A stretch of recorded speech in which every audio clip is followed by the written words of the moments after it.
Hi hello నమస్తే welcome to Q News. నేను మీ సిద్ధంగా సుదర్శన్. ఇక తొలి దశ తెలంగాణ ఉద్యమానికి ఊపిరిలుదినటువంటి మహనీయుడు ఆయన. మరి దశ తెలంగాణ ఉద్యమ పోరాటానికి ఆజ్యం పోసినటువంటి గొప్ప మహానుభావుడు. తెలంగాణ ఉద్యమానికి అటు నిజాం నిరంకుశత్వానికి వ్యతిరేకంగా పోరాడినటువంటి గొప్ప మహనీయుల్లో చెప్పుకోదగ్గ మనిషి కొండా లక్ష్మణ్ బాపూజీ. కొండా లక్ష్మణ్ బాపూజీ అంటే త్యాగానికి మారిపేరు. ఎందుకనంటే ఆయన జీవితం అంతా కూడా మొదటి నుంచి తెలంగాణ కోసం, ఇక్కడ ఉన్నటువంటి ప్రజల కోసం, ఈ ప్రజల బాగోగుల కోసం ఆయన జీవితాన్ని, ఆ జీవితంలో వచ్చినటువంటి పదవులని తృణప్రాయంగా వదులుకున్నటువంటి మహనీయుడు కొండా లక్ష్మణ్ బాపూజీ. ఆయన 1915వ సంవత్సరం సెప్టెంబర్ 27వ తేదీన ఇక్కడ కొమరంభీం ఆసిఫాబాద్ జిల్లా వాంకిడి గ్రామంలో జన్మించారు. అయితే అప్పటి నుంచి అక్కడ ఉంటూ ఆ తర్వాత మొదటగా భారతదేశంలో మొట్టమొదటి ఎన్నికలు జరిగినప్పుడు ఇక్కడ 1952లో అసెంబ్లీకి అక్కడ ఆసిఫాబాద్ నుంచే ఎన్నికయ్యారు కొండా లక్ష్మణ్ బాపూజీ. ఆ తర్వాత 1957లో 52 నుంచి 57 వరకు అక్కడ ఎమ్మెల్యేగా కొనసాగి 57లో అక్కడ ఆసిఫాబాద్కు నియోజకవర్గం ఎస్సీ నియోజకవర్గం అంటే వెళ్ళిపోవడంతో దాంతో ఇక్కడ భువనగిరి అంటే అప్పుడు చిన్న కొండూరు నుంచి ఎమ్మెల్యేగా కంటెస్ట్ చేసి అక్కడి నుంచి గెలుపొంది మళ్ళీ అసెంబ్లీలో అడుగుపెట్టారు. అయితే దానికి కారణం ఉంది. ఎందుకంటే ఇక్కడ భువనగిరికి పరిసర ప్రాంతంలో పద్మశాలీలు అత్యధికంగా ఉంటారు. ఆయన పద్మశాలి సామాజిక వర్గానికి చెందినటువంటి వ్యక్తి కాబట్టి ఇక్కడ నుంచి పోటీ చేసి అక్కడ అసెంబ్లీలో అడుగుపెట్టిండు. తర్వాత 1969 ఉద్యమానికి ఆజ్యం పోసిండు. అంతేకాదు ఆయన చిన్నతనం నుంచి స్వాతంత్ర పోరాటంలో పాల్గొంటూ గాంధీ గారిని కలిసి 1942లో జరిగినటువంటి క్విట్ ఇండియా ఉద్యమానికి ఊతమిచ్చిండు కొండా లక్ష్మణ్ బాపూజీ. ఆ తర్వాత నిజాం వ్యతిరేకంగా పోరాటంలో కూడా ఆయన తనదైనటువంటి పాత్ర పోషించిండు. నిజాంకు వ్యతిరేకంగా తెలంగాణ పరిరక్షణ సమితి అంటే తెలంగాణకు సంబంధించినటువంటి అనేకమైనటువంటి ఆర్గనైజేషన్స్ ఏర్పాటు చేసి దాంట్లో కొనసాగుతూ నిజాంకు వ్యతిరేకంగా నినదిస్తూ వెళ్ళినటువంటి గొప్ప మహనీయుడు కొండా లక్ష్మణ్ బాపూజీ. సాయుధ రైతాంగ పోరాటం కానీ తర్వాత నిజాంకు వ్యతిరేకంగా జరుగుతున్నటువంటి పోరాటంలో కానీ అనేకమైనటువంటి నిర్బంధాలను ఎదుర్కొన్నటువంటి మహనీయుడు ఆయన. అయితే ఇదంతా కూడా ఎందుకు చెప్పుకుంటా ఉన్నాం?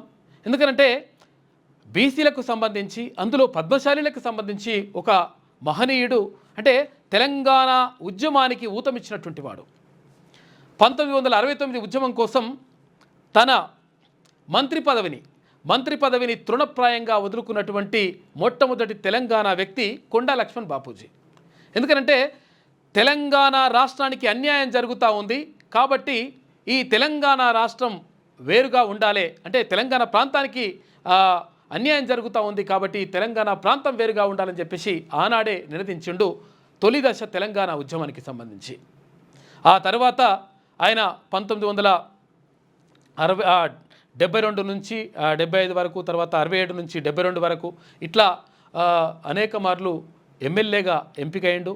తర్వాత డిప్యూటీ స్పీకర్గా పనిచేసిండు, మంత్రిగా పనిచేసిండు.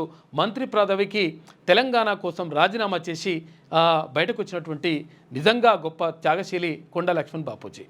అంతేకాదు మలిదశ తెలంగాణ ఉద్యమానికి సంబంధించి తన ఇంటిని జలదృశ్యంలో ఉన్నటువంటి హైదరాబాద్ ఇక్కడ హుస్సేన్ సాగర్ దగ్గర ఉన్నటువంటి జలదృశ్యంలో ఉన్నటువంటి ఆయన సొంత ఇంటిని టీఆర్ఎస్ కార్యాలయం కోసం ఉచితంగా ఇచ్చేసినటువంటి మహనీయుడు ఆయన.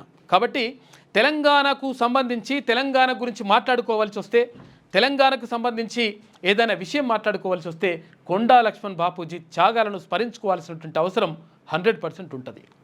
ఎందుకనంటే ఆయన ఎప్పుడు కూడా ప్రజల పక్షాన నిలిచిండు. తర్వాత ముఖ్యమంత్రి కావాల్సినటువంటి వ్యక్తి.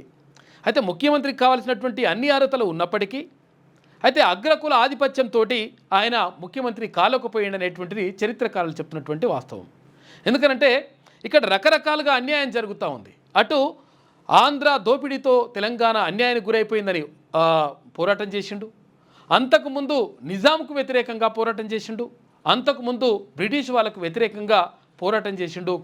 క్విట్ ఇండియా ఉద్యమంలో పాల్గొన్నాడు. ఇట్లా ప్రతి దశలోనూ కూడా కొండా లక్ష్మణ్ బాపూజీ ప్రజల కోసమే పనిచేసిండు. ప్రజల శ్రేయస్సు కోసమే ఆయన మొత్తం కూడా పరితపించిండు. కాబట్టి కొండా లక్ష్మణ్ బాపూజీకి సంబంధించి ఆ తర్వాత అంటే 2012 సెప్టెంబర్ 21వ తేదీన కొండా లక్ష్మణ్ బాపూజీ పరమపదించిండు. అయితే ఆ కార్యక్రమానికి ఎందుకంటే టీఆర్ఎస్ పార్టీ అప్పుడు ఉన్నటువంటి టీఆర్ఎస్ పార్టీ కోసం తన సొంత ఇంటిని అక్కడ పార్టీ కార్యాలయంగా ఇచ్చేసినటువంటి మహనీయుడు ఆయన. అయితే కేసీఆర్ అప్పుడు ఈయన కొండా లక్ష్మణ్ బాపూజీ చనిపోతే కేసీఆర్ అప్పుడు ఢిల్లీలో ఉన్నాడు. ఢిల్లీ నుంచి వచ్చి కనీసం చివరి చూపైనా కూడా చూడలేదు కొండా లక్ష్మణ్ బాపూజీకి సంబంధించి. ఎందుకంటే అసలు యాక్చువల్గా నిజంగా కూడా పద్మశాలి కులం నుంచి వచ్చినటువంటి వాళ్ళు చాలా అరుదుగా ఉంటారు. తర్వాత చాలామంది మహనీయులు గొప్ప వాళ్ళు ఉన్నప్పటికీ వాళ్ళు అంటే బయట సమాజానికి పెద్దగా ప్రచారం చేసుకోలేక తర్వాత బయట సమాజానికి తమ చేసినటువంటి త్యాగాలను చెప్పలేకపోయినటువంటి వాస్తవం కూడా తెలుసుకోవాల్సిన అవసరం ఉంది. ఎందుకంటే కొండా లక్ష్మణ్ బాపూజీ జీవితం అంతా కూడా త్యాగమయమే. కొండా లక్ష్మణ్ బాపూజీ మొత్తం కూడా తెలంగాణ కోసమే శ్వాసించిండు, తెలంగాణ కోసమే ఆశగా ఎదురు చూసిండు, తెలంగాణ కోసమే మొత్తం కూడా ఆయన చివరి శ్వాస వరకు తెలంగాణ కోసమే పరితపించినటువంటి మహనీయుడు కొండా లక్ష్మణ్ బాపూజీ. నిజంగా ఇంత గొప్పోడా అంటే 100% చాలా గొప్పోడు కొండా లక్ష్మణ్ బాపూజీ. ఎందుకంటే ఆయన చిన్ననాటి నుంచి కూడా తర్వాత చివరి దశ వరకు కూడా టోటల్గా ఎక్కడ చూసినా కానీ మొత్తం కూడా ఆయన త్యాగాలే కనిపిస్తాయి. డిప్యూటీ స్పీకర్గా ఆంధ్రప్రదేశ్ రాష్ట్రంలో డిప్యూటీ స్పీకర్గా పనిచేసిండు.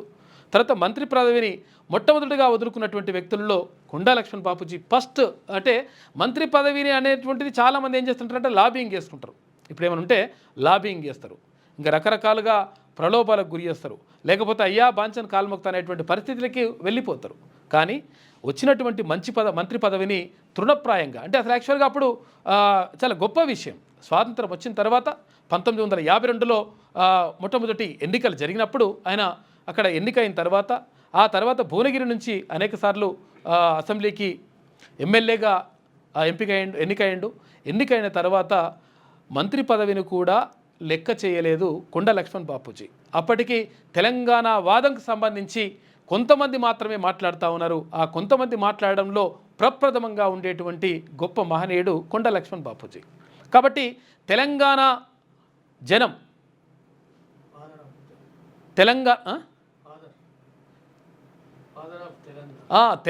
జనం ఎప్పుడు కూడా చిరస్మరణీయుడుగా ప్రాతస్మరణీయుడుగా ఉదయం లేచి తలుచుకోవాల్సినటువంటి గొప్ప వ్యక్తి ఆయన కొండా లక్ష్మణ్ బాపూజీ. అందుకని ఫాదర్ ఆఫ్ తెలంగాణ అని చెప్పేసి కొండా లక్ష్మణ్ బాపూజీని చెప్పుకోవాలి. ఎందుకంటే తెలంగాణ జాతి పితగా పేర్కొనదగినటువంటి వ్యక్తుల్లో ప్రప్రథమంగా ఉంటాడు.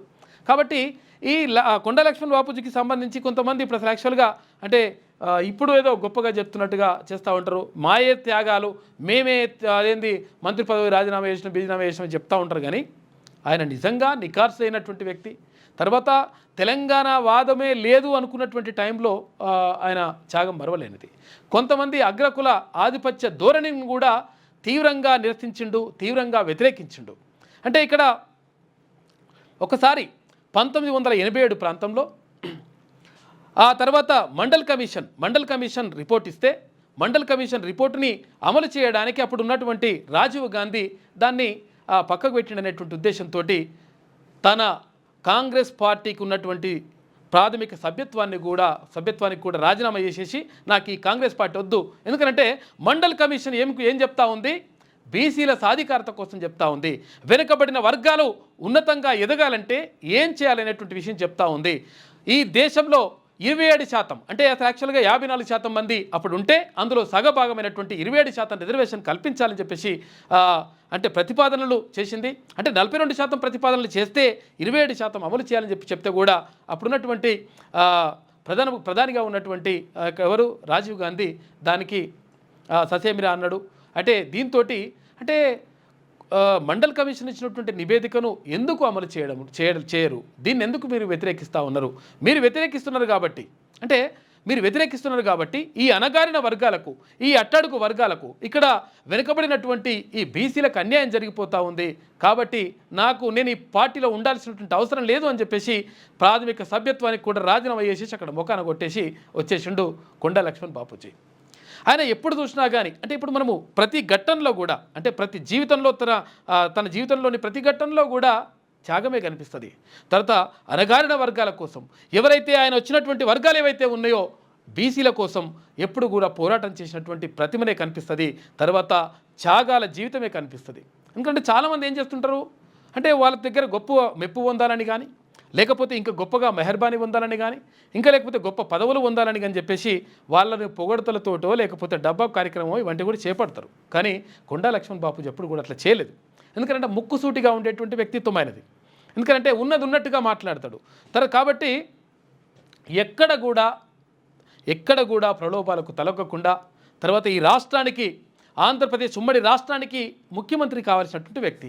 కొన్ని సామాజిక అగ్రకుల సామాజిక వర్గాలు ఆయనని అణిచివేయడంతో తర్వాత రకరకాలుగా ఇబ్బందులు పెట్టడంతో ఆయన ముఖ్యమంత్రి కూడా కాలేకపోయినటువంటిది చరిత్రకారులు చెప్తున్నటువంటి మాట. కాబట్టి కొండా లక్ష్మణ్ బాపూజీ అంటే ఈ తెలంగాణ రాష్ట్రానికి జాతిపితగా చెప్పుకోవాల్సినటువంటి మహనీయుల్లో ప్రప్రథముడుగా మనం చెప్పుకోవచ్చు. ఎందుకంటే కాబట్టి ఆయన కొండా లక్ష్మణ్ బాపూజీ ఇంత గొప్పోడా, కొండా లక్ష్మణ్ బాపూజీ తెలంగాణ సమాజం ఎక్కడుంచుకోవాలంటే 100% గుండెల్లో పెట్టుకోవాలి. ప్రాతస్మరణీయుడిగా ఉదయం లేచినప్పుడు తలుచుకోవాల్సినటువంటి గొప్ప మహనీయుడు కొండా లక్ష్మణ్ బాపూజీ. ఇక్కడ బీసీల కోసం, తర్వాత ఇక్కడ తెలంగాణ ప్రజల కోసం, తెలంగాణ అస్తిత్వం కోసం, తెలంగాణ రాష్ట్ర సాధన కోసం తొలి దశ మలి దశ 2 ఉద్యమాల్లో పోరాటం చేసి మొత్తం తెలంగాణ సమాజానికి ఆదర్శంగా నిలిచినటువంటి గొప్ప మహనీయుడు కొండా లక్ష్మణ్ బాపూజీ. కాబట్టి ఆయన ఎప్పుడూ ప్రాతస్మరణీయుడే. ఎప్పుడు కూడా ఆయనని తలుచుకోవాల్సినటువంటి బాధ్యత, తలుచుకోవాల్సినటువంటి అవసరం తెలంగాణ సమాజానికి ఎప్పుడూ ఉంటుంది. అందుకే ఆయన కొండా లక్ష్మణ్ బాపూజీకి ఘనంగా నివాళులు అర్పిద్దాం. ఎందుకంటే కొండా లక్ష్మణ్ బాపూజీ అంటే ప్రజల మనిషి, తెలంగాణ ప్రజల మనిషి, తెలంగాణ మట్టి వాసన ఉన్నటువంటి మహనీయుడు ఆయన. అందుకే ఆయన గొప్పతనం ఇంత అంత అని చెప్పడం మాత్రం కాదు, ఇంకా ఎంత చెప్పినా తక్కువే అవుతుంది. కాబట్టి అది కొండా లక్ష్మణ్ బాపూజీ జీవితం అంటే.